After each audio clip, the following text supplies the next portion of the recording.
બોટાદ ખાતે આદેશ્વર જિનાલયે 171મી વર્ષગાંઠ નિમિત્તે મહાપૂજાનું આયોજન. ખાસ કુમારપાળ મહારાજાની આરતીનું આયોજન કરવામાં આવ્યું. બોટાદ ખાતે આદેશ્વર જિનાલયની 171મી વર્ષગાંઠ તેમજ મુનિસુરત સ્વામીના જિનાલયની 75મી વર્ષગાંઠ નિમિત્તે બોટાદ ખાતે મહાપૂજાનું આયોજન કરવામાં આવ્યું હતું, જેમાં ખાસ કરીને કુમારપાળ મહારાજાની આરતીનું આયોજન કરવામાં આવ્યું હતું. આ સમગ્ર કાર્યક્રમમાં બોટાદના જૈન ભાઈઓ બહેનો જોડાયેલા હતા. આ આદેશ્વર જિનાલયની 171મી વર્ષગાંઠને લઈને કુમારપાળ મહારાજાની આરતી આયોજન બોટાદમાં દીનદયાળ ચોકથી આદેશ્વર જિનાલય સુધી કુમારપાળ મહારાજાના વરઘોડાનું આયોજન કરાયું હતું. આ આયોજનમાં ઠેક ઠેકાણે પાઠશાળાના બાળકો દ્વારા સાંસ્કૃતિક કાર્યક્રમ કરવામાં આવ્યો હતો. તથા આ 171મી સાલગીરા નિમિત્તે આદેશ્વર જિનાલયને રંગબેરંગી લાઇટોથી તેમજ 108 દીવાથી સુશોભિત કરવામાં આવ્યું હતું. અને મહાપૂજાનું તેમજ મહાઆરતીનું આયોજન બોટાદ ખાતે આદેશ્વર જિનાલયમાં કરવામાં આવ્યું હતું. આ કાર્યક્રમમાં બોટાદના સમગ્ર જૈન ભાઈઓ બહેનો જોડાયા હતા.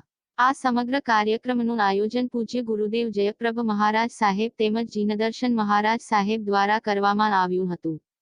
આ આયોજનમાં સાધ્વીજી મહારાજ સાહેબો તેમજ બોટાદ જૈન સંઘના ભાઈઓ બહેનો જોડાયા હતા. Rajesh Shah, R news, Botad.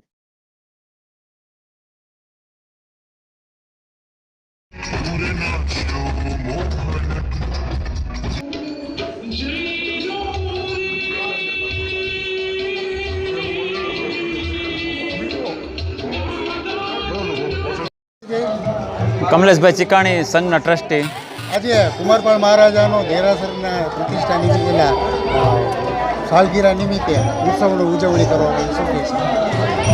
અમારા ગામના મુખ્ય જિનાલયને આજે 171 વર્ષ પૂરા થયા છે અને બાજુમાં મુનિસુરત સ્વામી જિનાલયને 75 વર્ષ પૂરા થયા છે. શાસન સમ્રાટ નેમિસુરેશ્વરજી મહારાજના હસ્તે આ છેલ્લી પ્રતિષ્ઠા થઈ છે અને આ પ્રતિષ્ઠામાં નિશ્રા પરમ પૂજ્ય યશોદેવ સુરી મહારાજ, પરમ પૂજ્ય જયપ્રભ વિજય મહારાજ અને પરમ પૂજ્ય જીનદર્શન વિજય મહારાજ એમની અથાગ મહેનત અને પ્રેરણાથી આ પ્રસંગ સારી રીતે ઉજવાઈ રહ્યો છે. એમાં અમારા સંઘના તમામ ટ્રસ્ટીઓ ખડે પગે બધા તનતોડ મહેનત કરી રહ્યા છે. 5 દિવસનો આ મહોત્સવ છે અને આજે ભવ્યાતિ ભવ્ય મહાપૂજાનું આયોજન લગભગ 15 વર્ષ બાદ થયું છે અને એમાં કુમારપાળ રાજાની આરતીનો પણ ભેગો મહોત્સવ છે અને એમાં મુખ્ય દાતાશ્રી બગડિયા નાનચંદભાઈ રૂપાભાઈ પરિવારે લાભ લીધો છે અને ગામમાં સંઘના મોટા ઘરના બધા લોકોએ આ મહોત્સવમાં લાભ લીધો છે. મનીષભાઈ અમદાવાદી.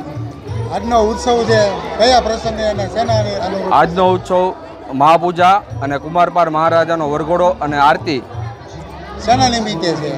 આ આદેશ્વર દાદાની 171મી રજા નિમિત્તે અને મહા મહોત્સવ ચાલુ રહ્યો 5 દિવસનો ચાલુ છે તે નિમિત્તે.